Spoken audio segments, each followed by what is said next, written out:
펜타곤이 얼어붙었습니다. 이지스함 4척이 막지 못한 호르무즈 해협을 한국 구축함 단 한 척이 평정했기 때문입니다. 미 해군 역사상 초유의 사태가 벌어졌습니다. 212척의 선박을 14시간 동안 단 한 척의 피해도 없이 지켜낸 그날의 기적, 그 충격적인 전말을 지금 공개합니다. 시작하기 전 구독과 좋아요, 그리고 대한민국 화이팅! 댓글로 한국을 응원해주세요. 펜타곤 지하 3층 국가군사지휘센터에 빨간 불이 들어온 건 새벽 4시 17분이었습니다. 저는 침대에서 벌떡 일어났습니다. 국방부 긴급 호출은 28년 동안 수없이 받아봤지만 이번 진동 패턴은 달랐습니다. 3번 연속 울림. 이건 최고 등급 긴급 소집이었습니다. 마지막으로 이 패턴을 본 것은 7년 전이었습니다. 그때는 시리아 화학무기 사태였죠. 저는 제임스 켈러안입니다. 미 국방부 중동 및 아프리카 담당 부차관보로 일하고 있습니다. 쉽게 말하면 중동에서 무슨 일이 터지면 대통령과 국방장관에게 군사적 선택지를 올리는 사람입니다. 28년 전 아나폴리스 해군사관학교를 졸업하고 이지스 구축함 함장까지 지낸 뒤 민간 관료로 전환했습니다. 바다를 직접 누빈 경험이 있는 관료라는 점이 저의 가장 큰 자산이었습니다. 옷을 갈아입고 차에 올라탄 시간이 4분이었습니다. 워싱턴 새벽 도로는 텅 비어 있었습니다. 운전하면서 보안통신 단말기로 첫 번째 브리핑 요약을 읽었습니다. 읽는 순간 핸들을 잡은 손에 힘이 들어갔습니다. 이란 혁명수비대, 호르무즈 해협 전면 봉쇄 선언. 호르무즈 해협. 저는 그 바다를 누구보다 잘 알고 있었습니다. 페르시아만과 오만만을 연결하는 좁은 수로. 가장 좁은 지점의 폭이 겨우 54km에 불과한 바닷길. 하지만 전 세계 석유 공급량의 약 3분의 1이 매일 이 길을 통과합니다. 하루 물동량 2100만 배럴. 금액으로 환산하면 매일 26억 달러어치의 원유가 이 좁은 목을 지나고 있는 셈이었습니다. 그 목을 이란이 틀어막아 버린 겁니다. 펜타곤에 도착하자 지하 3층은 이미 전쟁터 같았습니다. 형광등, 불빛 아래 30명 가까운 인원이 빼곡히 자리를 채우고 있었습니다. 대형 스크린에는 호르무즈 해협 위성 영상이 실시간으로 띄워져 있었고 그 위로 빨간 점들이 번지고 있었습니다. 이란 해안선을 따라 배치된 쾌속정 기지와 드론 발진 거점들이었습니다. 국방장관이 먼저 도착해 있었습니다. 테이블 맨 앞에 앉아 있었고 제 자리는 그 바로 옆이었습니다. 앉자마자 장관이 물었습니다. 켈러안, 상황이 어떤가? 저는 브리핑 자료를 펼치며 답했습니다. 봉쇄 선언 후 6시간이 지났습니다. 이미 해협 양쪽에 280척 이상의 상선이 묶여 있습니다. 유조선, 컨테이너선, 화학물질 운반선까지 전부요. 국제 유가는 장 시작 전인데도 선물 시장에서 배럴당 147달러를 돌파했습니다. 장관의 눈이 좁아졌습니다. 147달러? 하루 만에? 네. 봉쇄가 일주일만 지속되면 글로벌 공급망이 마비됩니다. 아시아 국가들은 전략 비축유를 풀기 시작할 것이고 2주가 넘어가면 일부 국가에서 배급제 논의가 나올 수 있습니다. 방 안의 공기가 무거워졌습니다. 저도 그 무게를 어깨로 느끼고 있었습니다. 하지만 솔직히 말씀드리면 그 순간 저희 속마음에는 불안보다 자신감이 더 컸습니다. 이유는 단순했습니다. 미합 중국 해군이 있었기 때문입니다. 저는 장관을 향해 말했습니다. 장관님, 제호함대가 바레인에 있습니다. 이지스 구축함 4척, 항공모함 전단, 순양함 2척, 지구상에서 가장 강력한 해상 전력이 이미 현장에 배치되어 있습니다. 장관이 고개를 끄덕였습니다. 호위 작전이 가능한가? 가능합니다. 아니, 반드시 해야 합니다. 민간 선박을 호위해서 해협을 통과시키는 겁니다. 우리 이지스함 한 척의 건조 비용이 22억 달러입니다. 한 척이 동시에 수백 개의 표적을 추적하고 탄도미사일도 요격할 수 있습니다. 4척이면 해협 전체를 장악할 수 있습니다. 그때까지 저는 진심으로 그렇게 믿고 있었습니다. 이지스 시스템의 위력을 저는 직접 경험한 사람이었습니다. 함장 시절 이지스 레이더가 지평선 너머의 미사일을 잡아내는 것을 직접 봤습니다. 그 기술에 대한 신뢰는 뼛속까지 박혀 있었죠. 대통령에게 올라간 보고서의 첫 페이지에 저는 이렇게 적었습니다. 미 제호함대 단독 호위 작전으로 해협 통과 가능. 동맹국 지원은 정치적 연대 차원에서 권고하나 군사적으로는 불필요. 28년 경력의 자신감이 담긴 문장이었습니다. 하지만 그로부터 72시간 뒤 저는 그 문장 앞에서 얼굴을 들 수 없게 됩니다. 그때는 아직 그 사실을 몰랐습니다. 호위 작전 명령이 떨어졌습니다. 대통령은 직접 성명을 발표했습니다. 미합 중국은 국제 항행의 자유를 반드시 수호할 것이다. 호르무즈 해협을 통과하는 모든 민간 선박을 보호한다. 강력한 메시지였습니다. 펜타곤 작전실에서 저는 호위 편대 구성을 직접 감독했습니다. 스크린에 편대 배치도가 떴습니다. 4척의 이지스 구축함이 삼각 대형으로 선단 전방과 양측면을 감싸고 항공모함에서 발진한 전투기들이 상공을 순찰하는 구조였습니다. 교과서대로 완벽한 다층 방어 체계였습니다. 작전 총괄은 바레인 주둔 제호함대 사령관 로버트 그레이엄 중장이 맡았습니다. 저와 아나폴리스 동기입니다. 보안 화상 통화에서 그레이엄이 말했습니다. 제임스, 걱정 마라. 우리 이지스 4척이면 해협 전체를 덮고도 남아. 저도 같은 생각이었습니다. 이지스 구축함 한 척의 레이더는 동시에 900개 이상의 표적을 추적할 수 있습니다. 스탠더드 미사일은 250km 밖에서 날아오는 대한미사일도 요격합니다. 4척이면 3,600개의 표적을 동시에 감시하는 셈이었죠. 이란 혁명수비대가 가진 쾌속정이 전부 합쳐봐야 몇백 척이야. 숫자만으로도 이미 게임이 끝난 거지. 그레이엄의 말에 저는 고개를 끄덕였습니다. 화면 너머로 그의 자신감 넘치는 표정이 보였습니다. 28년 해군 인생에서 우리가 공유해온 한 가지 믿음이 있었습니다. 장비의 우위가 곧 전장의 우위라는 것, 그리고 장비에서 미합 중국 해군을 이길 나라는 지구상에 없다는 것이었습니다. 호위 작전 첫째 날 보고가 올라왔을 때 저는 커피를 마시고 있었습니다. 보고 내용을 읽는 순간 커피잔을 내려놓았습니다. 이란 혁명수비대가 쾌속정 30여 척을 동시에 출격시켰습니다. 시속 80km 이상으로 달리는 소형 보트들이 지그재그로 움직이며 사방에서 접근했습니다. 거기에 개조된 민간용 드론 수십 기가 저고도로 날아들었고 어선으로 위장한 공격선까지 섞여 있었습니다. 이지스 시스템이 가동됐습니다. 레이더가 표적을 잡았고 미사일이 발사됐습니다. 하지만 보고서의 다음 문장에서 저는 숨이 멎는 것 같았습니다. 스탠더드 미사일 8발 발사, 명중 2발, 명중률 25%. 저는 그 숫자를 2번 읽었습니다. 세 번째 읽었을 때 손이 미세하게 떨리는 것을 느꼈습니다. 이지스 미사일의 시험 명중률은 90%를 넘습니다. 하지만 시험장의 표적은 예측 가능한 경로로 날아오는 대형 미사일이었습니다.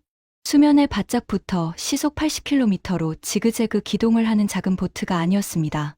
한 발에 120만 달러짜리 미사일이 물기둥만 만들고 바다로 사라진 겁니다. 6발이면 720만 달러. 그 돈이 물속으로 들어간 사이에 쾌속정들은 계속 접근하고 있었습니다. 근접 방어 무기가 가동됐습니다. 분당 4,500발을 쏟아붓는 펠렁스 속사포가 불을 뿜었습니다. 몇 척은 격파했습니다. 하지만 동시에 여러 방향에서 달려오는 보트를 전부 막기엔 사각지대가 너무 많았습니다.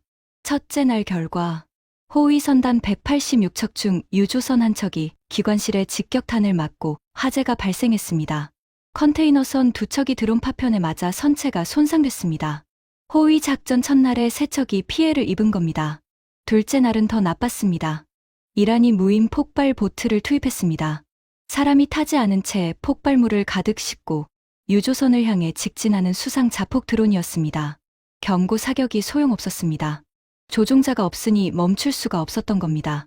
둘째 날 결과 유조선 한 척이 무인 보트 충돌로 선체에 구멍이 뚫렸고 화학물질 운반선 한 척이 쾌속정의 로켓 추진 수류탄에 맞아 갑판 장비가 파손됐습니다. 이틀간 합계 피격 선박 5척, 부상 선원 14명. 셋째 날 아침 그레이엄 중장이 보안 통화를 걸어왔습니다. 화면 속 그의 얼굴에서 이틀 전의 자신감은 사라져 있었습니다. 제임스, 솔직하게 말하겠다. 현재 방식으로는 안 된다. 가슴이 철렁 내려앉았습니다.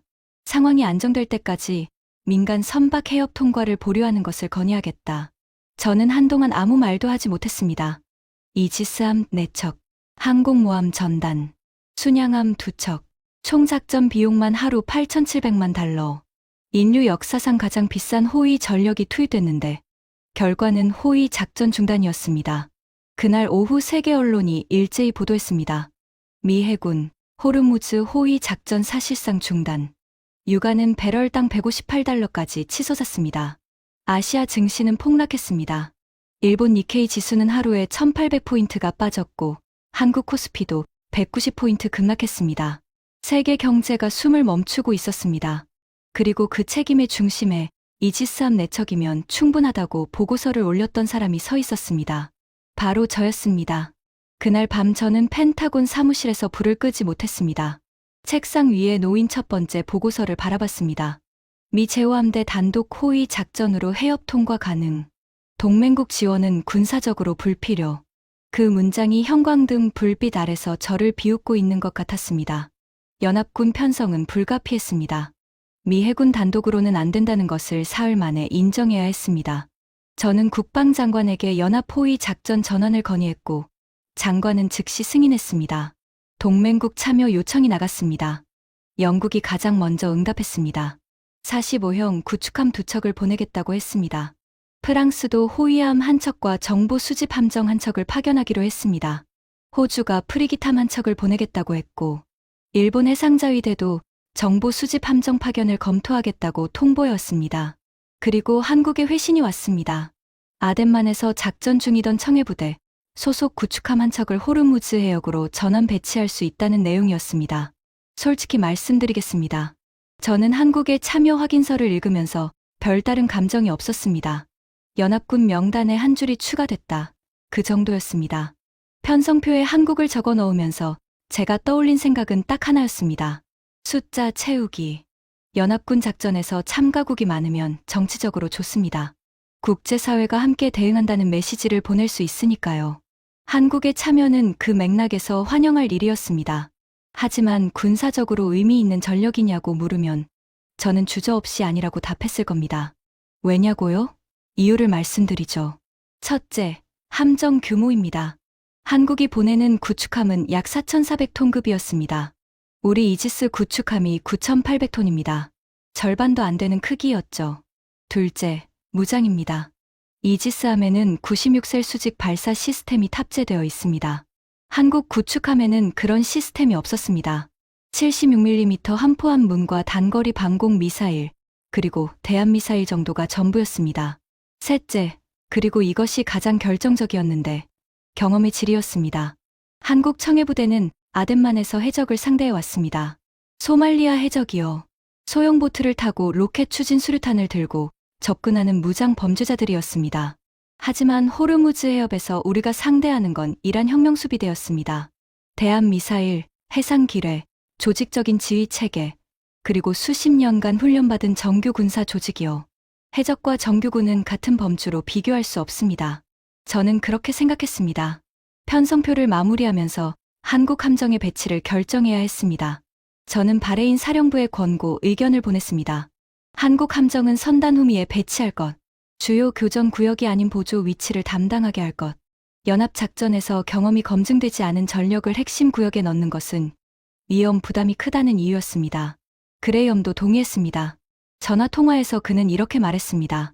한국 부대, 이름이 뭐라고 했지? 청해부대입니다. 그래, 청해부대. 아덴만에서 해적 잡던 부대 맞지? 고생은 했겠지만 이건 차원이 다른 상황이야. 일단 후방에 두고 지켜보자. 저는 고개를 끄덕였습니다. 합리적인 판단이라고 생각했습니다. 하지만 그로부터 48시간 뒤, 저는 그 판단이 얼마나 무지했는지를 깨닫게 됩니다. 바레인으로 출발하라는 명령이 떨어졌습니다. 장관이 직접 저를 현장에 파견하기로 결정한 겁니다. 연합호위 작전의 실질적인 조율을 제가 현장에서 맡으라는 뜻이었습니다. 비행기에 오르기 전 사무실에서 마지막으로 확인한 보고서에는 이렇게 적혀 있었습니다. 연합편대 편성 완료. 총 12척. 미국 6척, 영국 2척, 프랑스 2척, 호주 1척, 한국 1척. 한국은 그 명단 맨 마지막에 있었습니다. 저는 그것을 당연하게 받아들였습니다. 바레인에 도착한 건 현지 시간으로 이른 아침이었습니다. 공항에서 나오자마자 열기가 얼굴을 때렸습니다. 페르시아만의 습한 공기가 폐 속으로 밀려 들어왔습니다. 기온은 아침인데도 35도를 넘기고 있었습니다.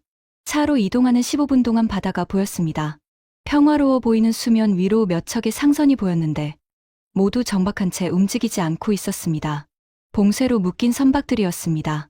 그 배들 안에 타고 있을 선원들을 생각하니 마음이 무거워졌습니다. 그들은 지금 이 순간에도 바다 위에서 불안 속에 기다리고 있었습니다. 제호함대 사령부에 들어서자 작전실이 보였습니다. 넓은 공간의 벽면 전체를 스크린이 채우고 있었습니다. 위성 영상, 레이더 화면, 실시간 카메라 피드, 그리고 중앙 테이블에는 호르무즈 해협의 3D 지형도가 펼쳐져 있었습니다. 그레이엄 중장이 직접 나와서 저를 맞았습니다. 악수를 하는데 그의 손에서 피로가 느껴졌습니다. 제임스, 와줘서 고맙다. 직접 현장을 봐야 할 것 같아서 그는 저를 작전실 한쪽으로 안내했습니다. 거기에 지난 사흘간의 작전 결과가 정리되어 있었습니다. 사진도 있었습니다. 기관실에 직격탄을 맞은 유조선의 사진을 보는 순간 등골이 서늘해졌습니다. 선체 옆면에 뚫린 구멍 주변이 검게 그을려 있었고 갑판 위에는 소와 거품이 하얗게 덮여 있었습니다.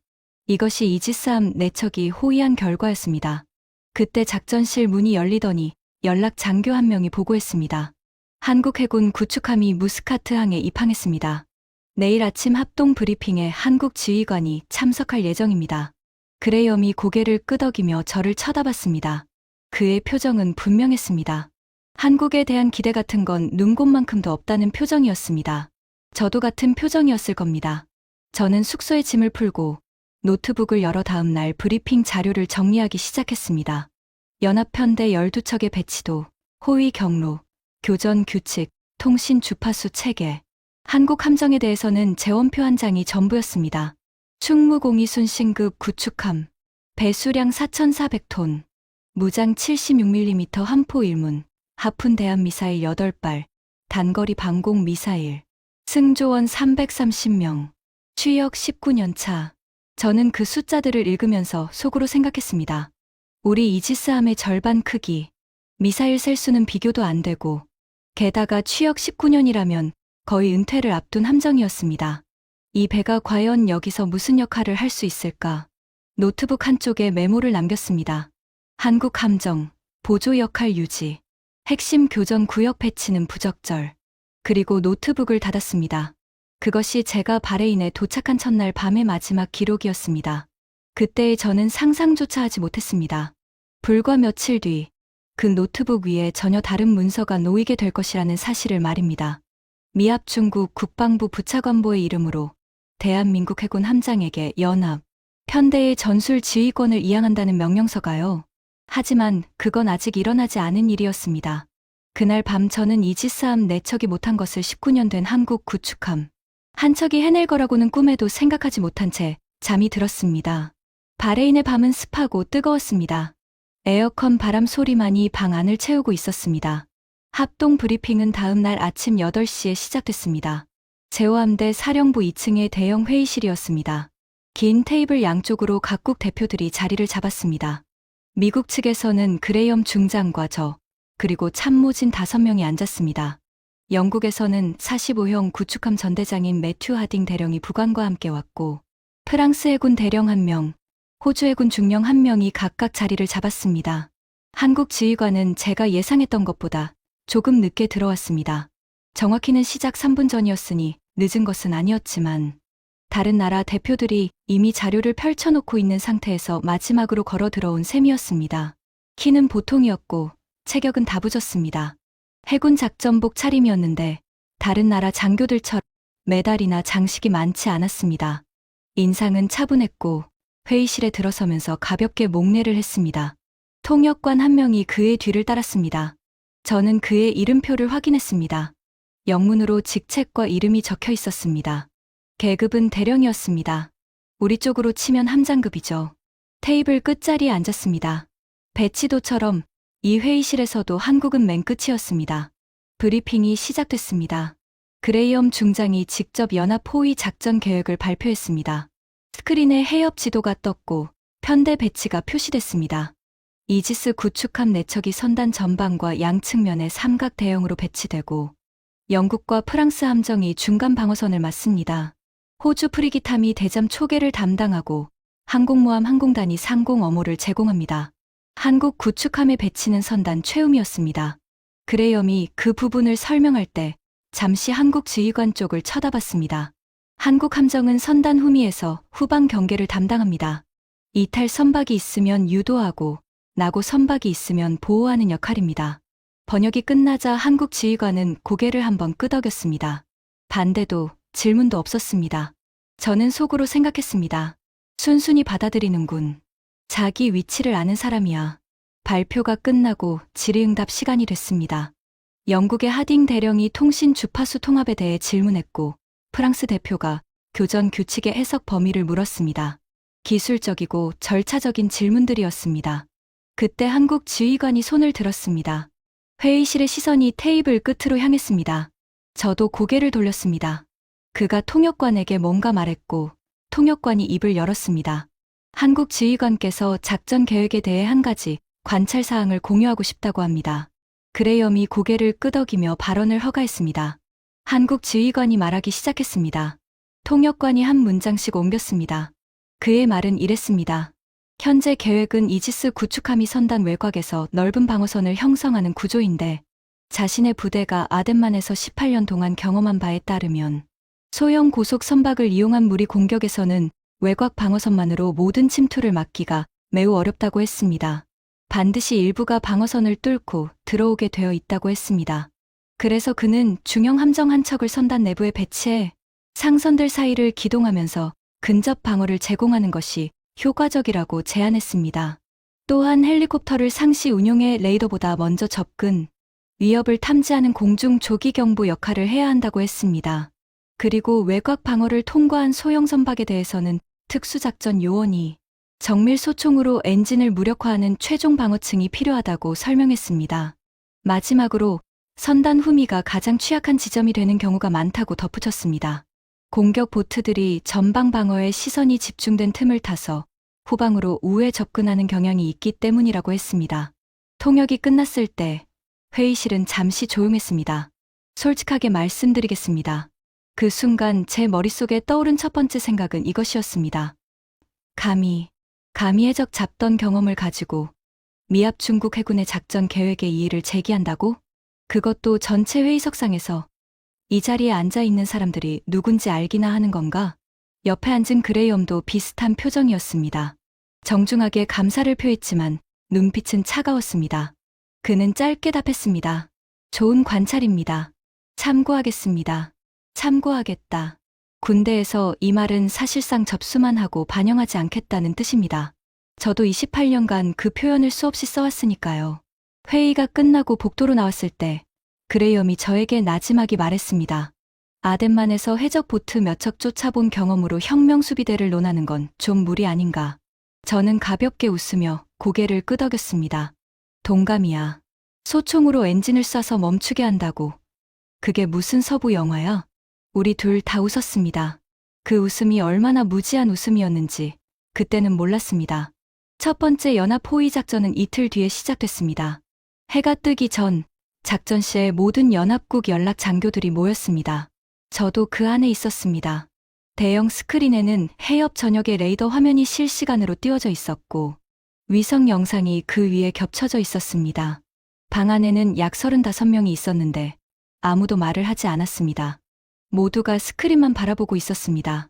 선단이 움직이기 시작했습니다. 총 212척, 유조선, 컨테이너선, 화학물질 운반선, 가스 운반선.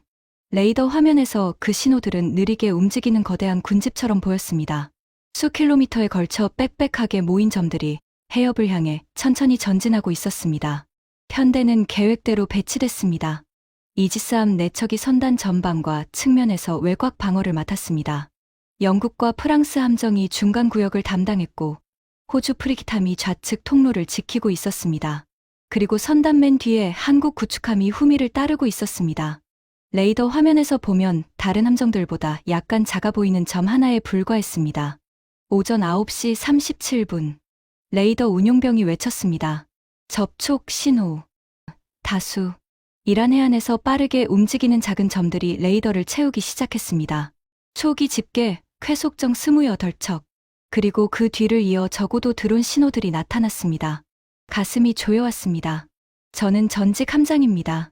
전투 상황의 긴장감이 어떤 것인지 압니다.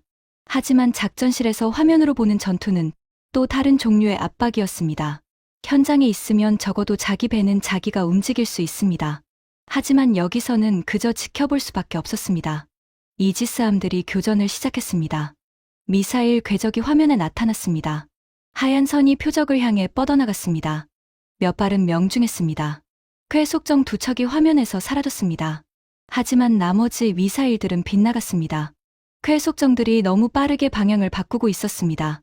수면에 바짝 붙어 달리는 작은 보트를 대함 미사일로 잡는 것은 파리를 대포로 잡으려는 것과 크게 다르지 않았습니다. 근접 방어 무기가 가동됐습니다. 펠렁스 속사포가 몇 척을 더 격파했습니다. 하지만 28척 중 절반 이상이 외곽 방어선을 뚫고 선단 쪽으로 접근하고 있었습니다.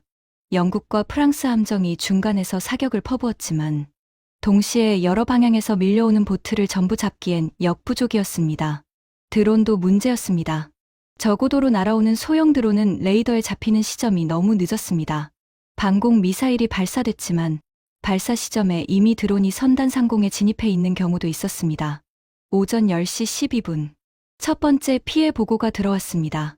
선단 중앙부에 있던 컨테이너선 한 척이 드론 파편에 맞아 갑판 크레인이 파손됐습니다. 부상자는 없었지만 선장이 긴급 통신으로 상황을 보고하는 음성이 스피커를 통해 작전실에 울려 퍼졌습니다.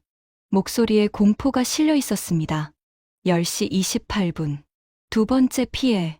선단 좌측면에 있던 화학물질 운반선이 쾌속정의 로켓 추진 수류탄에 맞았습니다. 선체 외판이 찢어졌고 다행히 화물탱크까지는 관통하지 않았지만 선원 3명이 파편에 맞아 부상을 입었습니다. 저는 이를 악물었습니다. 지난번과 같은 패턴이 반복되고 있었습니다. 이지스 시스템은 대형 미사일 요격에는 세계 최고였지만 수면 위를 벌떼처럼 밀려오는 소형 고속 표적에는 최적화되어 있지 않았습니다. 그때 화면 한 구석에서 뭔가 달라지고 있었습니다. 선단 후미에 배치된 한국 구축함이 움직이기 시작한 겁니다. 배정된 위치에서 벗어나 속력을 올리더니 선단 후방을 가로지르며 위치를 이동했습니다. 한국 함정이 향한 곳은 선단 후미 좌측이었습니다. 그쪽에서 이란 쾌속정 4척이 상선 3척을 향해 접근하고 있었습니다. 한국 구축함이 쾌속정과 상선 사이에 자기 선체를 밀어넣었습니다. 직접 차단에 나선 겁니다. 그리고 76mm 한 포가 발사되기 시작했습니다. 저는 화면에서 눈을 떼지 못했습니다.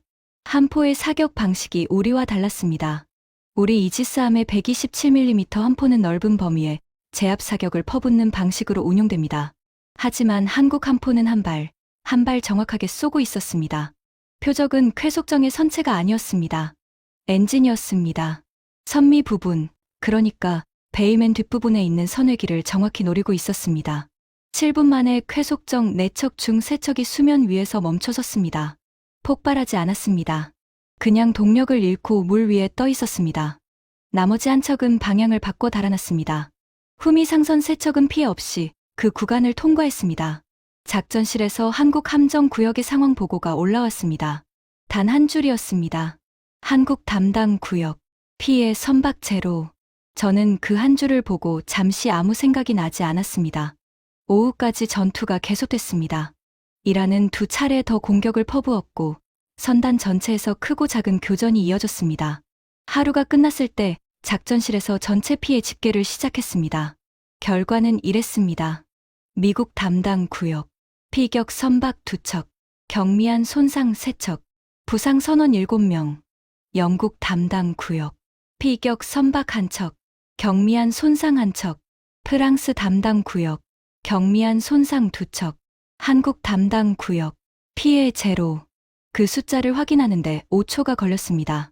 하지만 그 5초 동안 제 머릿속에서는 28년간의 해군 경력이 흔들리는 소리가 들렸습니다. 22억 달러짜리 이지스 구축함 4척이 지키지 못한 것을 4,400톤짜리 한국 구축함 한 척이 해냈습니다. 저는 그 숫자 앞에서 한동안 말을 잃었습니다. 이틀째 작전이 시작됐습니다. 이란은 전날보다 공격 강도를 높였습니다. 쾌속정 숫자가 늘었고 드론 공격이 더 조직적으로 바뀌었습니다. 하지만 가장 큰 변화는 무인 폭발 보트의 본격적인 투입이었습니다. 무인 폭발 보트. 사람이 타지 않은 채 폭발물을 가득 싣고 유조선을 향해 직진하는 수상 자폭 무기입니다. 조종자가 없으니 경고 사격이 소용없습니다. 무전 경고도 의미가 없습니다. 멈추게 하려면 보트 자체를 파괴하거나 엔진을 정지시켜야 합니다.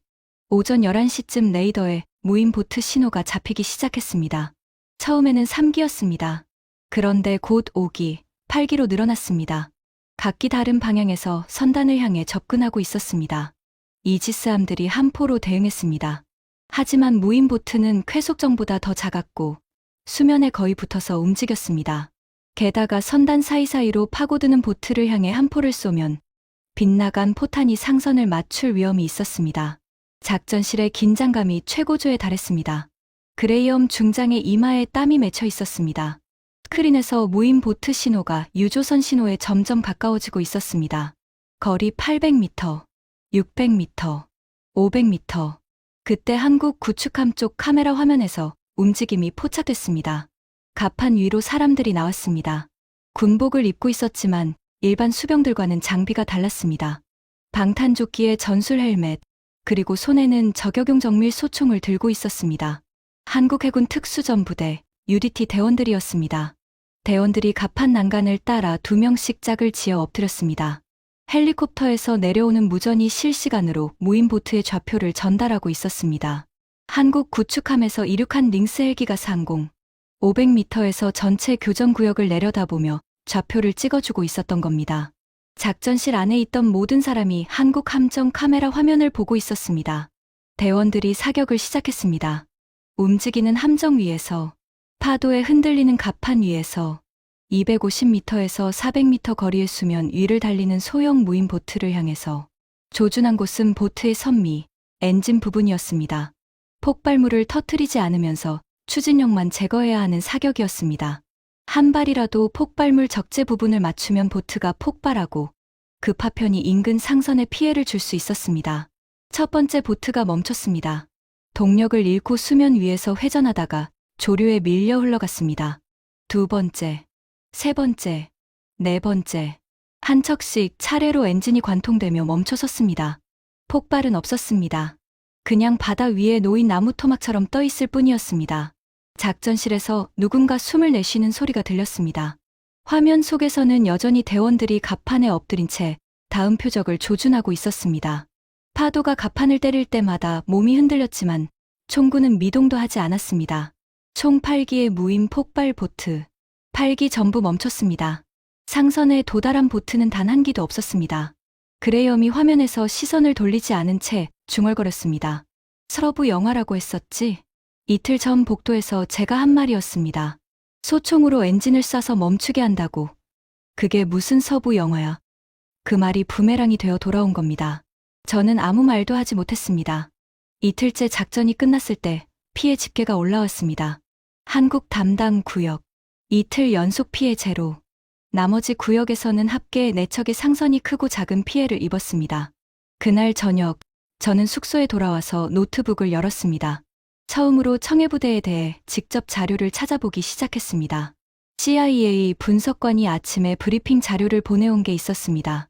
연합군에 참가한 각국 해군의 작전 이력 분석 보고서였습니다. 저는 거기서 한국 부분을 열었습니다. 첫 번째 숫자에서 손이 멈췄습니다. 청해부대 파견 이후 누적 호위 선박수 47,000척. 숫자를 다시 봤습니다. 47,000척. 18년 동안 아덴만과 주변 해역에서 연속 작전을 수행하면서 호위한 선박의 총수였습니다. 다음 숫자가 더 충격적이었습니다. 피해 선박수 제로. 47,000척을 호위하면서 한 척도 잃지 않았다는 뜻이었습니다. 납포된 선박도 없고 심각한 피해를 입은 선박도 없었습니다. 18년간 완벽한 기록이었습니다. 저는 모니터 앞에 한동안 앉아 있었습니다. 47,000척. 제로 손실. 18년. 이 숫자는 우연으로 만들어지는 것이 아닙니다. 저는 위험 평가와 작전 분석을 28년간 해온 사람입니다. 확률적으로 말해서 18년간 47,000번의 호위 임무에서 단 한 번의 실패도 없다는 것은 그 뒤에 매우 정교한 체계와 반복 검증된 전술이 있다는 뜻입니다. 행운으로는 절대 불가능한 숫자입니다. 그리고 그 체계가 오늘 호르무즈 해협에서도 작동하고 있었습니다. 상대가 소말리아 해적이든 이란 혁명수비대든 공격의 기본 패턴은 같았습니다. 소형 고속 선박이 여러 방향에서 동시에 접근하는 비대칭 공격. 청해부대는 바로 그 패턴을 18년 동안 실전해서 상대해온 부대였습니다. 이틀 전 브리핑에서 한국 지휘관이 했던 말이 머릿속에서 다시 울렸습니다. 외곽 방어선만으로는 막기 어렵다. 선단 내부에 기동 방어가 필요하다. 헬기로 조기 경보를 해야 한다. 특수작전 요원이 최종 방어층을 맡아야 한다. 그가 설명한 것은 이론이 아니었습니다. 47,000번의 실전에서 검증된 방식이었습니다. 저는 이틀 전에 내가 쓴 메모를 다시 열어봤습니다. 한국 함정, 보조 역할 유지, 핵심 교전 구역 배치는 부적절. 그 문장을 한동안 바라봤습니다.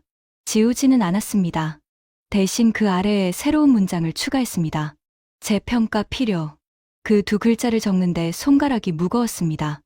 28년간 쌓아온 판단 기준이 흔들리는 순간이었기 때문입니다.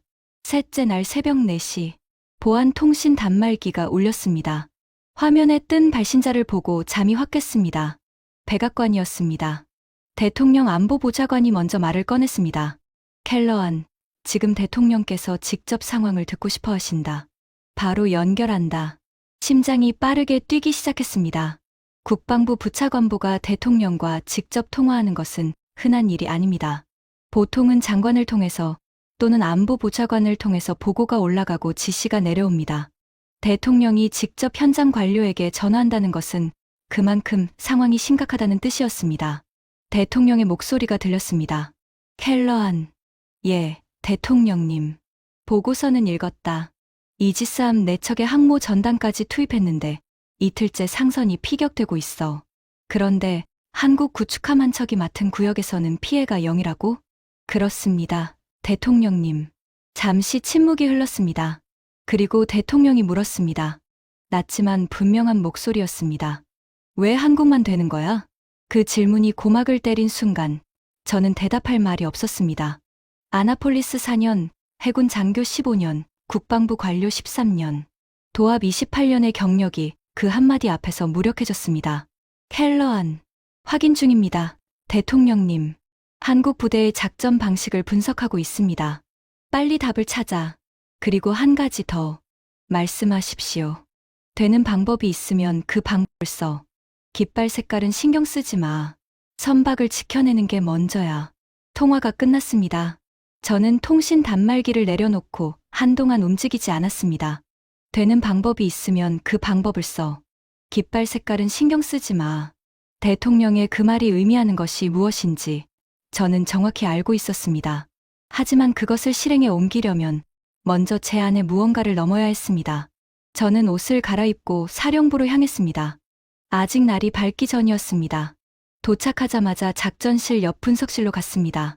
CIA 분석관과 해군 정보장교가 야근 중이었습니다.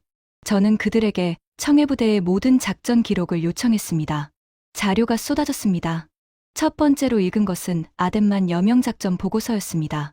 소말리아 해적이 한국 화학물질 운반선을 납치했을 때 청해부대가 투입된 구출 작전이었습니다.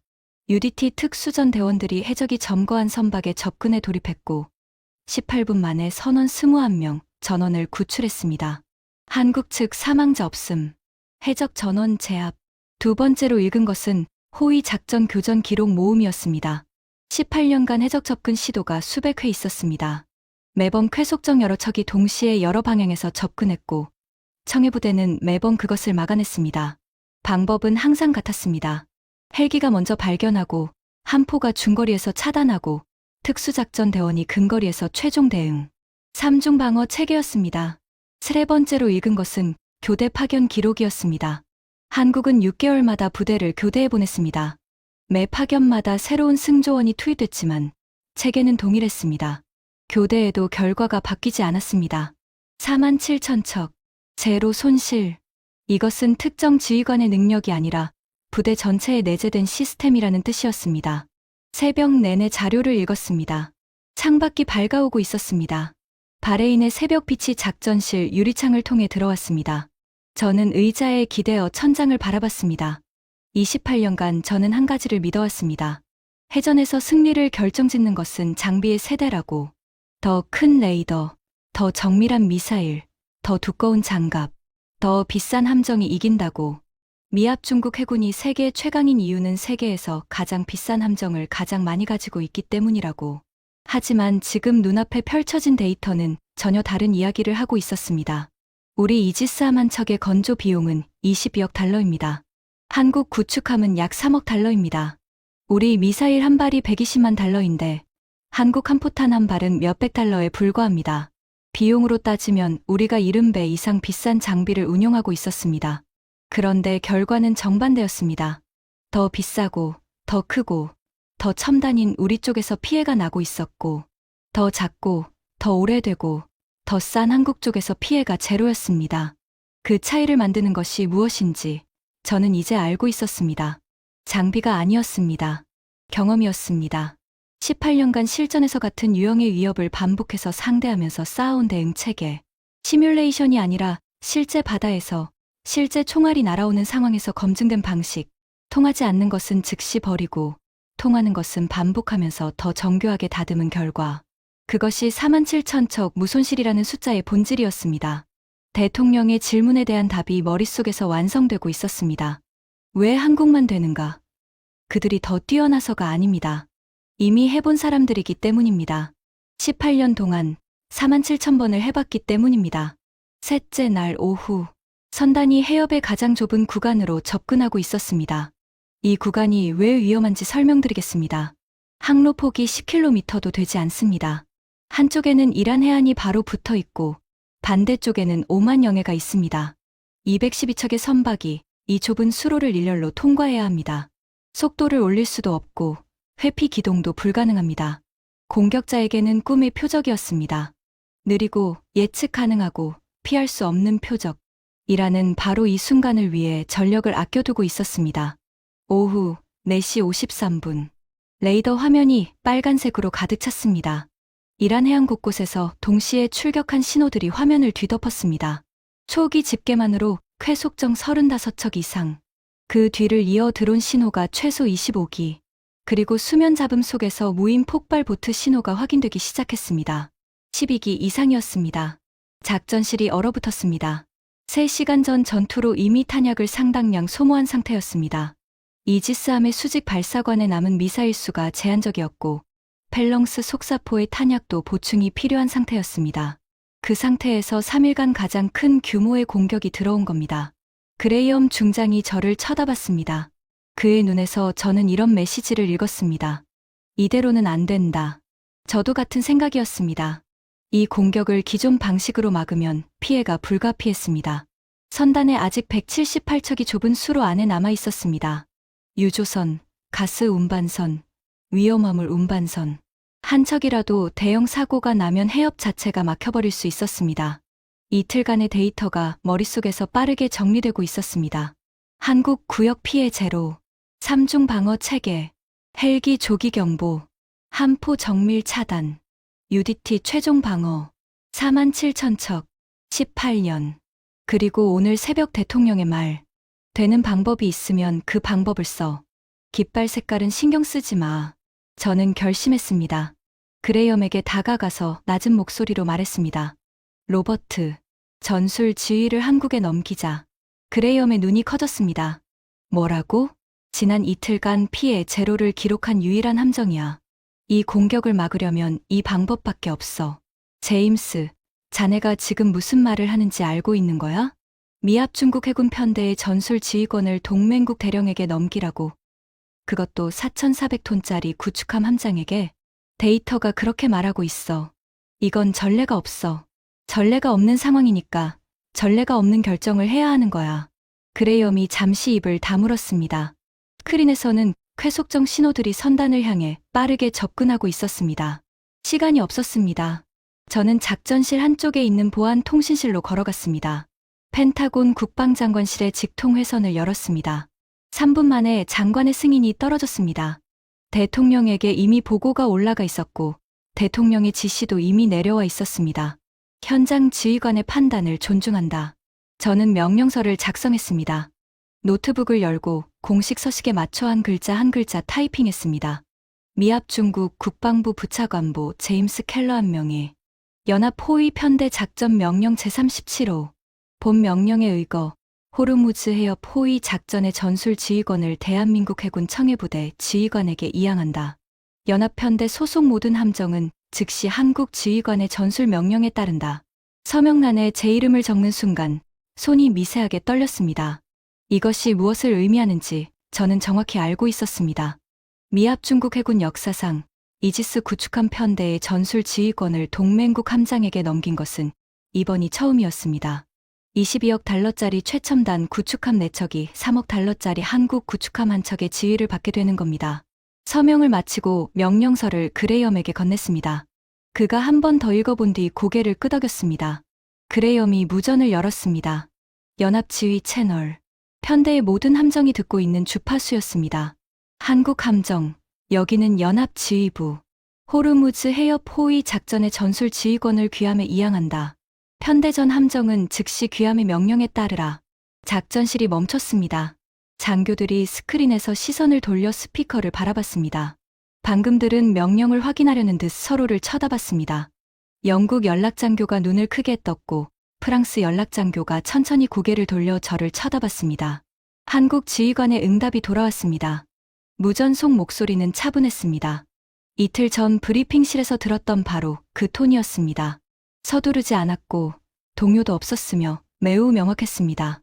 그는 순서대로 명령을 내리기 시작했습니다. 미국 이지스 구축함은 선단 외곽 12km 경계선으로 이동한다. 미사일 대신 함포로 전환한다. 쾌속정이 무리를 형성하기 전에 개별적으로 제압한다. 영국과 프랑스 함정은 항로 양측면을 유지한다. 함대공 미사일과 근접 방어 체계로 드론을 집중 요격한다. 한국 구축함은 선단 내부 통로를 담당한다. 상선들 사이를 기동하며 돌파한 위협에 대해 근접 방어를 실시한다. 링스 헬기는 최대 고도로 상승해 교전 구역 전체의 좌표를 모든 연합 함정에 동시 전달한다. 저는 그 명령을 듣는 순간 깨달았습니다. 이것은 첫날 브리핑에서 그가 제안했던 바로 그 계획이었습니다. 그때 우리가 참고하겠다고 넘겨버린 그 방식이었습니다. 그는 이미 이틀 전에 답을 알고 있었습니다.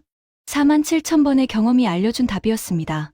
그리고 지금 3일간 가장 큰 공격이 밀려오는 한가운데서 연합군 전체를 등에 업고 그 답을 실행하고 있었습니다.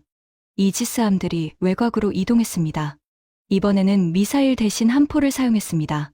쾌속정들이 무리를 형성하기 전에 개별적으로 타격했습니다. 이것이 결정적인 차이를 만들었습니다. 무리 공격의 핵심은 여러 방향에서 동시에 하나의 지점으로 수렴하는 것인데 수렴하기 전에 개별로 격파하면 공격의 위력이 크게 줄어듭니다. 영국과 프랑스 함정이 드론을 집중 요격했습니다. 링스 헬기가 실시간으로 모든 드론의 위치를 전달하고 있었기 때문에 함정들은 갑자기 나타나는 표적이 아니라 이미 위치가 파악된 표적을 상대하고 있었습니다. 요격 성공률이 눈에 띄게 올라갔습니다. 한국 구축함은 선단 내부를 누비며 돌파한 위협을 하나씩 처리했습니다. 76mm 함포가 쾌속정의 엔진을 정확히 관통했고 UDT 대원들이 무인 폭발 보트의 추진력을 제거했습니다. 작전실에서 저는 화면을 보며 서 있었습니다. 모든 것이 하나의 톱니바퀴처럼 맞물려 돌아가고 있었습니다. 각 함정이 자기 역할에 집중하고 전체 그림은 한국 지휘관의 명령으로 조율되고 있었습니다. 전투는 28분간 이어졌습니다. 이란 쾌속정들이 물러나기 시작했습니다. 남은 보트들은 해안으로 돌아갔고 드론 공격은 산발적인 수준으로 줄어들었습니다. 무인 폭발 보트들은 전부 엔진이 정지된 채 조류에 밀려 흘러가고 있었습니다. 좁은 수로 안에 남아있던 178척의 상선이 해협을 빠져나왔습니다. 한 척씩 한 척씩 좁은 항로를 지나 5만만의 넓은 바다로 나왔습니다. 마지막 상선이 해협 출구를 통과한 시간은 오후 7시 12분이었습니다. 스크린에서 신호들이 좁은 수로를 벗어나 넓은 바다로 퍼져나가는 모습이 보였습니다. 14시간의 호위 작전이었습니다. 피해 집계가 올라왔습니다. 저는 그 숫자를 읽기 전에 이미 알고 있었습니다. 한국 지휘관이 전술 지휘를 맡은 이후의 숫자를요. 전술 지휘권 이양 후 교전 결과 선체 관통 제로, 인명 피해 제로, 손실 또는 이탈 선박 제로, 212척이 들어가서 212척이 나왔습니다. 작전실이 조용해졌습니다. 그리고 누군가 박수를 치기 시작했습니다. 한 명이, 두 명이, 그리고 방 안의 모든 사람이 함께 박수를 치고 있었습니다. 미국 장교들, 영국 연락관, 프랑스 참모, CIA 분석관. 14시간 이상을 깨어 있으면서 선단이 과연 통과할 수 있을지 진심으로 걱정했던 사람들이 자리에서 일어나 박수를 치고 있었습니다. 그레이엄 중장이 제 어깨를 잡았습니다. 그의 눈이 붉어져 있었습니다. 28년 동기의 얼굴에서 그런 표정을 본 것은 처음이었습니다. 제임스, 자네가 옳았어. 저는 고개를 저었습니다. 내가 옳았던 게 아니야. 처음부터 답은 거기 있었어. 우리가 보지 못했을 뿐이지. 그 말을 하는 순간 제 목소리가 떨리는 것을 느꼈습니다. 소식은 빠르게 퍼졌습니다. 작전이 끝난 지 1시간도 지나지 않아 연합군 공보실이 짧은 성명을 발표했습니다. 호르무즈 해협 연합 호위 작전 성공. 선단 212척 전략 무사 통과. 그 성명이 나가자마자 세계가 반응하기 시작했습니다. 가장 먼저 움직인 곳은 런던이었습니다. 로이드 보험시장. 전 세계 해상보험의 중심지입니다. 봉쇄가 시작된 이후 호르무즈 해협 통과 선박의 보험료는 3배 이상 폭등해 있었습니다. 일부 보험사는 아예 인수를 거부하고 있었습니다. 그런데 작전 종료 보고가 전해지자마자 보험 심사관들이 위험 등급을 재산정하기 시작했습니다. 이유는 단순했습니다. 212척이 집중 공격을 받으면서 해협을 통과했는데 지휘권 이양 이후 피해가 제로였습니다. 보험은 감정이 아니라 데이터로 움직입니다. 데이터가 바뀌면 가격이 바뀝니다. 열흘 안에 호르무즈 해협 통과 보험료가 거의 정상 수준으로 돌아왔습니다. 그 보험료 하락이 의미하는 것은 전 세계 해운업계가 한국 해군의 호위 능력을 공식적으로 신뢰한다는 뜻이었습니다. 다음으로 움직인 곳은 도쿄였습니다. 작전 다음 날 아침 일본 정부가 공식 성명을 발표했습니다. 저는 사령부 통신 피드를 통해 그 문서를 읽었습니다. 외교 문서치고는 표현이 매우 직접적이었습니다. 일본 정부는 대한민국 해군 청해부대가 일본의 에너지, 수송로를 지켜냈다고 명시했습니다. 그리고 한국 해군과 승조원들에게 공식 감사를 전한다고 적혀 있었습니다. 일본은 석유 수입의 거의 전부를 페르시아만에 의존합니다. 그중 상당량이 호르무즈 해협을 통과합니다. 선단에 포함됐던 일본행 유조선만 해도 17척이었습니다. 만약 그 유조선들이 피격됐다면 일본의 정유소와 발전소가 직접적인 타격을 받았을 겁니다.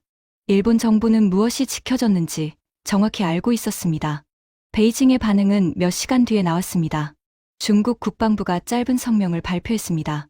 내용은 일본과 비슷했지만 중국이 다른 나라, 군대에 공개적으로 감사를 표하는 것 자체가 이례적인 일이었습니다. 중국 역시 걸프 지역 석유 의존도가 높습니다. 선단에 포함된 중국행 유조선도 23척이었습니다. 성명은 짧았고 사실 중심이었으며 청해부대를 직접 언급했습니다. 그리고 가장 시간이 걸린 반응은 국제해사기구에서 나왔습니다. 국제기구는 원래 움직임이 느립니다. 하지만 2주가 지나자 국제해사기구 해양안보위원회가 움직이기 시작했습니다. 청해부대의 3중 방어 체계를 검토하겠다는 결정이었습니다. 헬리콥터를 활용한 공중 조기 경보, 함포 중심의 중거리 정밀 차단, 특수작전 요원의 근접 최종 대응. 이 3중 구조를 비대칭 해상 위협에 대응하는 선단, 호위 작전의 국제표준 지침으로 발전시킬 가능성을 검토하기 시작한 겁니다. 연합군 브리핑실에서 처음에 참고하겠습니다라고 넘겨버렸던 한국의 제안이 이제 국제표준으로 논의되고 있었습니다. 하지만 저에게 가장 깊이 남은 순간은 그 어떤 공식 성명보다도 작전. 다음 날 아침에 있었던 사후 결산 브리핑이었습니다. 회의실에 한국 지휘관과 그의 부장, 닝스 헬기 승무원장이 함께 들어왔습니다. 미군 측에서는 그레이엄 중장과 참모진, 그리고 저를 포함한 선임 장교 8명이 긴 테이블을 채우고 있었습니다. 분위기는 첫 브리핑 때와 완전히 달랐습니다. 사흘 전에는 한국 지휘관이 테이블 맨 끝에 앉았습니다. 지금은 그레이엄 바로 옆자리가 비워져 있었고 그레이엄이 직접 그 자리를 권했습니다. 브리핑은 시간순으로 작전을 분석하며 진행됐습니다. 제가 전술 지휘권 이양 명령서에 서명했던 순간이 언급됐을 때 미군 참모 한 명이 한국 지휘관에게 질문했습니다. 첫 브리핑에서 후위 임무를 받았을 때 이 작전이 이렇게 전개될 것을 예상했느냐는 질문이었습니다. 한국 지휘관은 잠시 생각했습니다. 그리고 통역관을 통해 답했습니다. 구체적인 상황의 흐름을 예측한 것은 아니었다고 말했습니다. 하지만 계획된 방어 방식이 무리 공격에 어려움을 겪을 것이라는 점은 예상했다고 했습니다. 그 상황을 이미 여러 번 경험했기 때문이라고 했습니다. 그래서 첫 브리핑에서 의견을 말씀드렸고, 받아들여지지 않았을 때는 주어진 임무 안에서 최선을 다하는 데 집중했다고 했습니다. 그리고 이렇게 덧붙였습니다. 결과는 결국 스스로 말해줄 거라고 생각했습니다. 회의실이 조용해졌습니다. 아무도 바로 대답하지 않았습니다. 저는 그 문장을 노트에 한 글자도 빠뜨리지 않고 적었습니다. 그 말은 펜타곤에 제출할 최종 보고서에 반드시 들어가야 했습니다. 결과는 결국 스스로 말해줄 거라고 생각했습니다. 그 말 속에는 18년간 47,000척을 지켜온 사람의 확신이 담겨 있었습니다. 조급하게 증명하려 하지 않아도 되는 사람만이 할 수 있는 말이었습니다. 귀국 비행기는 바레인에서 워싱턴까지 14시간이었습니다. 저는 그 14시간 동안 보고서를 완성했습니다. 국방장관에게 직접 브리핑할 자료였고, 이후 백악관 안보회의에도 상정될 문서였습니다. 보고서의 핵심 결론은 3가지였습니다. 첫째, 좁은 수로에서 고속 소형 선박을 이용한 비대칭 공격에 대해서는 미사일 중심의 원거리 방어보다 함포 중심의 근접 정밀 방어가 훨씬 효과적이다. 둘째, 공중 조기 경보와 함포 방어를 통합하면 수상 및 공중, 비대칭 위협에 대한 대응 성공률이 기존 방식 대비 현저히 높아진다. 셋째, 무인 수상 장비에 대한 정밀 소총, 교전 훈련을 받은 특수작전 요원은 다른 어떤 무기 체계도 대체할 수 없는 최종 방어층을 제공한다. 그리고 이 3가지 결론은 전부 한국 해군 청해부대가 18년 동안 실전에서 쌓아온 방식을 가리키고 있었습니다. 보고서 마지막 페이지에 저는 한 문단을 추가했습니다. 공식 보고서에 개인적 소회를 넣는 것은 관례가 아닙니다. 하지만 이번만은 써야 한다고 생각했습니다. 본 작전에서 가장 중요한 교훈은 전술적 발견이 아니라 평가 기준의 오류에 대한 인식입니다. 우리는 함정의 배수량, 미사일 셀수, 레이더 성능, 건조 비용 등 장비 사양을 기준으로 전력을 평가해 왔습니다. 그 기준에 따르면 한국 구축함은 우리 이지스함의 보조 전력에 불과합니다. 그러나 실전 결과는 정반대였습니다. 이는 우리의 평가 체계가 실전 경험의 축적이라는 가장 중요한 변수를 과소평가하고 있음을 보여줍니다. 워싱턴에 도착한 다음 날 아침, 국방장관 브리핑이 있었습니다. 펜타곤 4층의 장관실이었습니다. 장관과 참모차장, 그리고 합참 부의장까지 배석해 있었습니다. 저는 30분간 브리핑을 진행했습니다. 작전 경과, 피해 현황, 그리고 한국 해군의 역할. 슬라이드에 나란히 놓인 숫자들이 모든 것을 말해주고 있었습니다. 미국 담당 구역, 3일간 피격 선박 8척, 부상 선원 21명. 한국 담당 구역, 3일간 피해 제로. 장관이 슬라이드를 바라보다가 물었습니다. 켈러안, 솔직하게 말해봐. 우리 이지스가 문제인 건가? 한국이 특출난 건가? 저는 잠시 생각했습니다. 그리고 답했습니다. 둘 다입니다, 장관님. 우리 이지스 시스템은 설계 목적에 맞는 위협에서는 여전히 세계 최고입니다. 장거리 미사일 요격, 대형 함정 교전, 방공 작전. 이런 전통적 해전에서 이지스를 이길 함정은 없습니다. 하지만 호르무즈에서 벌어진 것은 전통적 해전이 아니었습니다. 수면에 붙어 달리는 소형 보트, 적어도 드론, 무인 자폭 장비. 이런 비대칭 위협은 이지스가 설계될 때 최우선 고려 대상이 아니었습니다. 한국은 18년간 실전에서 바로 그 유형의 위협을 상대해왔고, 그 과정에서 우리가 갖지 못한 것을 축적했습니다. 그것이 뭔가? 실전에서 쌓은 대응 체계입니다. 교범이 아니라 경험에서 나온 판단 속도, 시뮬레이션이 아니라 실제 총알 아래서 반복 검증된 전술, 47,000척을 호위하면서 한 척도 잃지 않은 기록의 무게입니다. 장관이 한동안 아무 말 없이 앉아 있었습니다. 그리고 합참 부의장을 돌아보며 말했습니다. 한국 해군과의 합동훈련 프로그램을 재검토하라. 그리고 청해부대 작전 교리에 대한 공식 브리핑을 요청해. 한 달 뒤 미 해군과 영국 해군이 각각 한국 해군의 청해부대 작전 교리 브리핑을 공식 요청했습니다.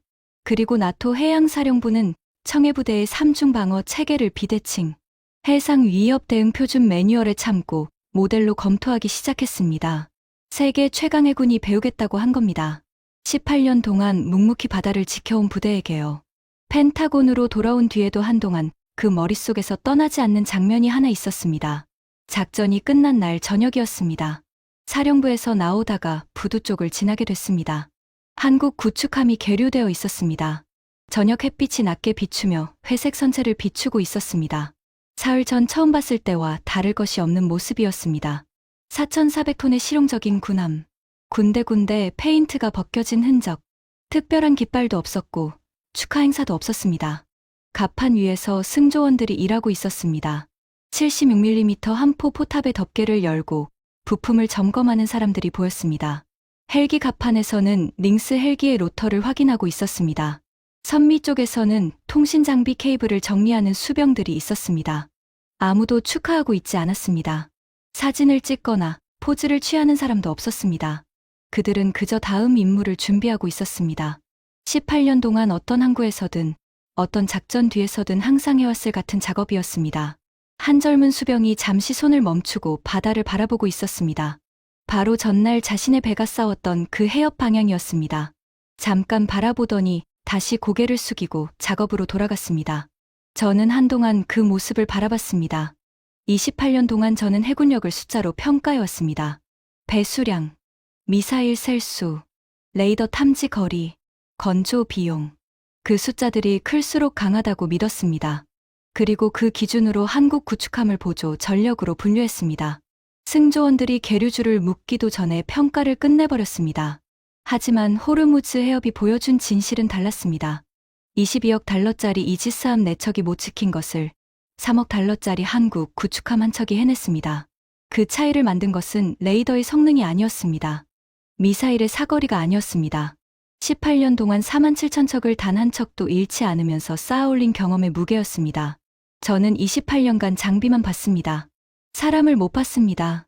지금까지 펜타곤 28년 관료가 호르무즈 해협에서 경험한 충격적인 이야기였습니다. 18년간 47,000척을 단 한 척도 잃지 않은 대한민국 청해부대의 이야기가 더 많은 분들께 전해질 수 있도록 이 영상을 널리 공유해주세요. 묵묵한 준비가 가장 중요한 순간의 결과를 만듭니다. 구독과 좋아요도 부탁드립니다. 지금까지 터칭 스토리였습니다. 감사합니다.